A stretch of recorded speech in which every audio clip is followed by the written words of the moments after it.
Netflixova serija Mindhunter je bazirana na istoimenoj knjigi, a režirao je David Fincher, čovjek koji je snimio Zodiaka, Fight Club i Seven.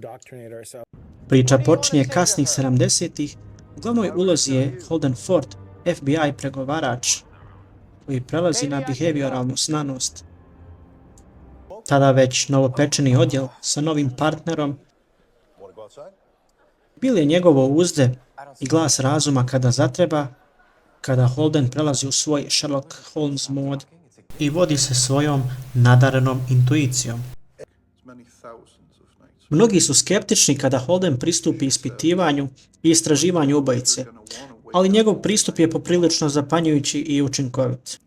Intervjui sa ubojicama u ovoj seriji su nešto nikad viđeno u svijetu krimi serija, a među boljima bi izdvojio organiziranog Ed Kempera, koji nikada nije bio uhićen. Gledajući ovu seriju, gledalci dobiju uvid u psihu tih ubojica, kao i markantne izvedbe i ogromnu sličnost sa stvarnim likom.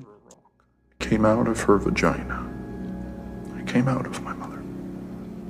Is it true that you put part of her into the garbage disposal? Her vocal cords. Why? Because I couldn't shut her up. Sa limitiranim resursima i jako malom podrškom policije, Bill, Holden i njihov tim raspravljaju i organiziraju o sljedećem ubojici kojeg će intervjuisati, kako bi bili u korak naprijed sa tadašnjim ubojicama, shvatili kako razmišljaju, zašto ubijaju i kako bi spriječili ubojstva.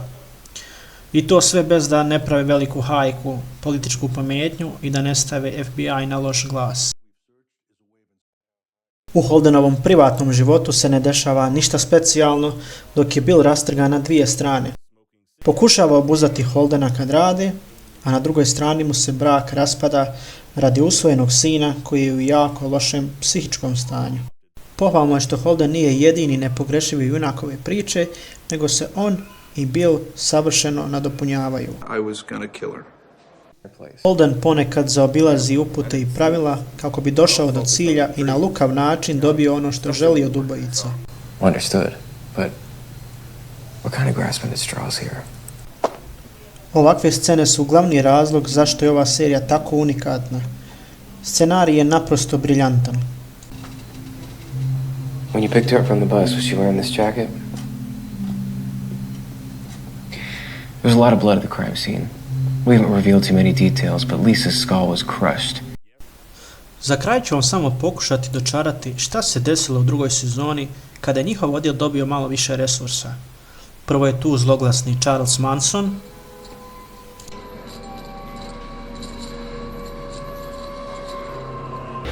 Tu me les files?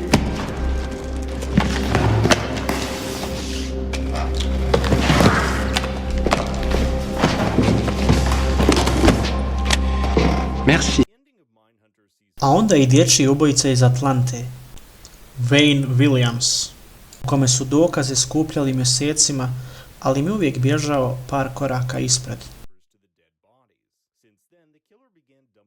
Fincherovo oko za spajanje misterije i uzbudljivosti uz mrvice bitnih detalja, raspoređene u nekoliko epizoda, uporedio bi sa scenama Zodiaka i Sevena, gdje se od gledaoca zahtijeva jedino pažnja. Jeziva muzika i tamnije osvjetljenje definitivno daju na značaju ove serije. Za kraj rekao bi da je Mindhunter serija za sve nas koji smo odrasli uz krimi TV serije sa TV-a i kako je ova serija pravo osvježenje i riznica znanja FBI i zloglasnih američkih ubojica.